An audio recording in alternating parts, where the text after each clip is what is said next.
नमस्ते, welcome to care and cure oncology. और आज हम बात करेंगे symptoms of gastric cancer, stomach cancer या फिर जो खाने की नली है इसोफेजियल कैंसर के बारे में। हम सब ये जानते हैं या हमने कभी ना कभी बचपन में साइंस की किताब में देखा होगा कि खाना जो है वो मुंह से जाता है, उसके पास आगे एक सुरंग जैसी ट्यूब होती है जिसको हम लोग बोलते हैं इसोफेगस, और उसके बाद एक थैले जैसा स्ट्रक्चर होता है स्टमक, जिसमें जाके खाना स्टोर होता है, डाइजेस्ट होता है और फिर उसको क्रॉस करता है। अगर इसमें कहीं भी कोई रुकावट आएगी, कोई गांठ बनेगी, तो पेशेंट को सिम्टम्स फील होंगे। लेकिन जनरली क्या होता है कि स्टमक में अंदर जब लाइनिंग में कोई बीमारी शुरू होती है तो उसके सिम्टम्स बहुत लेट आते हैं कई बार। और आजकल स्पेशली जापान वगैरह में जहाँ पे ये कैंसर ज़्यादा पाए जाते हैं, वहाँ पे एंडोस्कोपी करने पे छोटे छोटे कैंसर्स इस तरह के मिल जाते हैं, बट इसके जनरली कोई सिम्टम्स नहीं होते।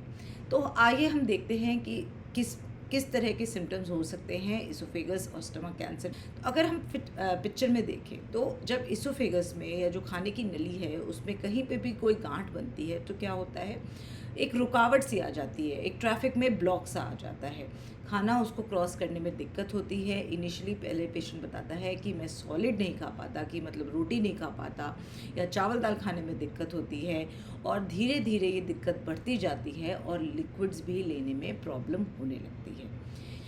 गांठें कई बार हम स्पेशली हमारे देश में एकदम स्टमक के नीचे हिस्से में होती हैं। ऐसा क्यों है? क्योंकि हमारे यहाँ एच पाइलोरी इन्फेक्शन ज़्यादा कॉमन है। इस बैक्टीरियल इन्फेक्शन की वजह से भी स्टमक कैंसर बनता है, और उसकी वजह से क्या होता है कि जब ये कैंसर ज़्यादा हो जाता है तो एकदम ब्लॉक हो जाता है, उसकी वजह से उल्टी आने लगती है। जो भी खाना इंसान खाता है वो 2-3 घंटे बाद तेज़ सी एक उल्टी में सारा का सारा फूड पार्टिकल्स के साथ बाहर आ जाता है। लेकिन ये सब हैं एडवांस कैंसर के सिम्टम्स। अगर हम कोशिश करें तो हम स्टमक कैंसर को थोड़ा जल्दी भी आइडेंटिफाई कर सकते हैं। सबसे पहले सिम्टम है पेन।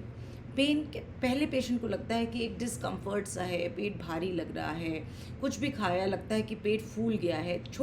पहले आप 4 रोटी खा लेते थे, अभी 2 रोटी के बाद भी ऐसा लग रहा है कि पेट बहुत भारी लग रहा है, भूख नहीं लग रही है, और इस सब की वजह से धीरे धीरे करके वज़न घटने लगता है। हमेशा इनडाइजेशन की फीलिंग रहती है, लगता है कि खट्टी डकारें आ रही हैं, मन अच्छा नहीं रहता है। ये जो सिम्टम्स हैं, अगर ये आपको परसिस्ट कर रहे हैं या फिर टैबलेट लेने से, एंटासिड लेने से अगर ये सिम्टम्स ठीक नहीं हो रहे हैं तो आपको डॉक्टर को दिखाना चाहिए। और डॉक्टर आपका फर्स्ट टेस्ट करेंगे एंडोस्कोपी करके देखेंगे कि कहीं पे कोई गांठ तो नहीं बन रही जिसमें कि कैंसर पनप सकता है।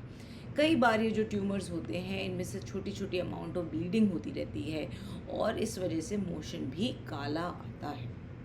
ठीक है, तो अगर हम देखें तो अर्ली कैंसर, जो एकदम अर्ली कैंसर होता है, वो जनरली एंडोस्कोपी पे ही आइडेंटिफाई होता है।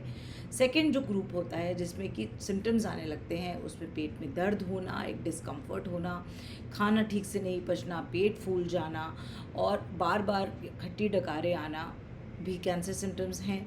एकदम सारा खाना उल्टी में निकल जाना, ये बिल्कुल वज़न का कम होना, कमज़ोरी रहना, ये सब एडवांस कैंसर के सिम्टम्स हैं। तो अगर हम इन सिम्टम्स, हमें से कोई भी ऐसा सिम्टम हो रहा है जो कि ठीक नहीं हो रहा है, बार बार परसिस्ट कर रहा है, पेशेंट की कंडीशन जो है वो ख़राब होती जा रही है, गिरती जा रही है, तो और नॉर्मल मेडिसिन से ठीक नहीं हो रही है, तो आपको ज़रूर चेकअप कराना चाहिए कि और रूल आउट कराना चाहिए कि कहीं कोई कैंसर तो इसोफेगस या स्टमक में पनप नहीं रहा। Thank you. अगर आपको मेरा वीडियो पसंद आया तो प्लीज़ मेरे चैनल को लाइक करिए और सब्सक्राइब करिए। Thank you very much.